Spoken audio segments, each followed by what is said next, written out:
علی جی آپ کی بات بالکل بجا. میں کہہ رہا ہوں کہ ہمیں اللہ پہ بھروسہ ہونا چاہیے اور ہمیں اللہ کو حد نظر جاننا چاہیے. کل ہم نے اللہ کا جواب دیا ہونا چاہیے. اگر آپ ایکسٹرا کام کریں تو آپ اپنی ڈیوٹی کے ساتھ نیکی کر رہے ہیں. یہ میں کہہ رہا ہوں کہ قوم کے اندر شعور آ جائے نا. ہم تنقید تو بڑی اچھی کرتے ہیں. اگر مجھے پتہ ہے کہ میں نے بائک گاڑی اگر صحیح جگہ لگانی ہے تاکہ کسی کو نقصان نہ ہو تو اس لحاظ سے کہ ہم شعور نہیں ہے ہمارے معاشرے میں, ہم ایجوکیٹ نہیں ہیں. یہاں سب سے بڑا مسئلہ یہ نا, آپ اگر بائک پہ آئے نا آپ کو جگہ نہیں ملے گی, آپ روڈ میں ہی بائک لگا کے چلے جائیں گے. تھوڑی سی محنت کرنی پڑتی ہے, یہاں جگہ نہیں ملی تھوڑا آگے چلے جائیں. گاڑی میں ہے یہیں لگا کے چلے جائیں گے, ہم کہیں گے یہاں سے ریموو کریں, کہیں گے صرف 1 منٹ, ہمیں گاڑی میں سے اشارہ کریں گے 1 منٹ دے دیں.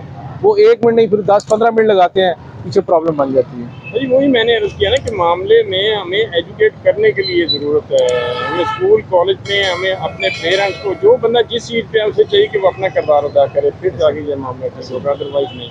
یہی لوگ یہاں پہ ٹریفک کنٹرول نہیں کرتے, ہم لوگ سوری ہم اس کے ریگولیشن رول اینڈ ریگولیشن پہ فالو نہیں کرتے.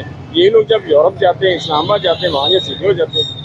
ہمیں بینگ مسلم بینگ انسان تھوڑا بہتر ہونا پڑے گا. یہ اپنا حصہ ڈالنا پڑے گا, اپنے حصے کا دیا جلانا پڑے گا, پھر یہ بتایا کہ بہتر ہوگا.